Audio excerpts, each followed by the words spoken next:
The technology in Blacklight was really an idea that came about from several different discussions about the future of technology, the future of military technology. All of the tech and weapons in the game we've based on real world stuff, and we've just taken it a little bit further and added that sort of fantastic element to it. And one of the buzzwords that we're throwing around is like science fact.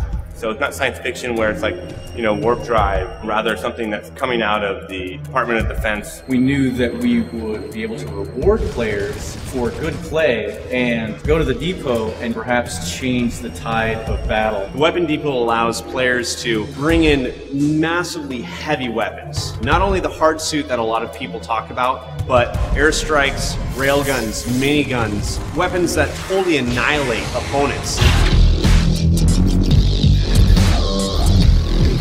HRV stands for Hyper Reality Visor, and it's basically a mask that fits over your helmet. And unlike infrared vision or heat vision, it reaches out to all of these technological devices that are now around the world, like even your toaster, your microwave. Once it's activated, it only works for a limited amount of time, but through that you can basically get sort of like an X-ray vision of what's happening around you. We give the player a way to eliminate any camping, check and find where enemies are, check and find where weapon depots and pickups were. Most games have flashbangs or smoke grenades. We took that idea and we added our twist to it. So you're now throwing an EMP that actually blue screens the enemy player. We really want to take some of the systems that you know and love and you're used to, and we want to reimagine in the Blacklight universe. We wanted to have mechs. We really wanted to have mechs in the game. We wanted to be able to, run around and shoot each other, but we really felt like there needed to be something bigger. Something that was big and aggressive and scary looking, but it was still operated and moved around just like a character.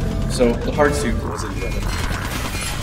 Imagine that there's this capture point and your team has just been losing, but as you've been playing, you've been accruing points, and you think, well, we can turn the tide if we just get to an ammo depot and drop down a hard suit, somebody gets in it, and then he can walk in with all these heavy weapons blazing, and everybody can kind of cower behind him and take the point.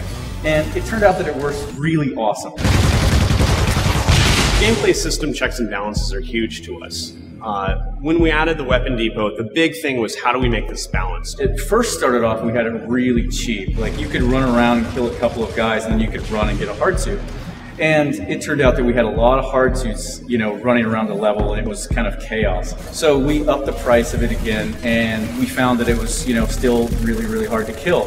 One of the ideas were that we would have a randomly spawning weak point that would be on the hard suit. And through the use of HRV, we can look at the hard suit and we can see a weak spot. If the weak point turns out that it's in the front, it's still a hard fight. But if it turns out the weak point is on the back, you can coordinate with a teammate and he can kind of draw his fire while you kind of skirt around behind him and take him out from behind. My favorite Weapon Depot item definitely is the hard suit. You are this almost invincible powerhouse. My favorite weapon in Blacklight is currently the rocket launcher. The hard suit is kind of a given because it's overpowered, but I kind of like to be the upset to the hard suit. As you play through the gameplay escalates, and near the end of the round, there are multiple hard suits and rocket launchers and flamethrowers all going at once, and it's just a massive pile of action. Players can come out of nowhere with massive weapons that previously just had a shotgun or a pistol. It allows the game to constantly be changing.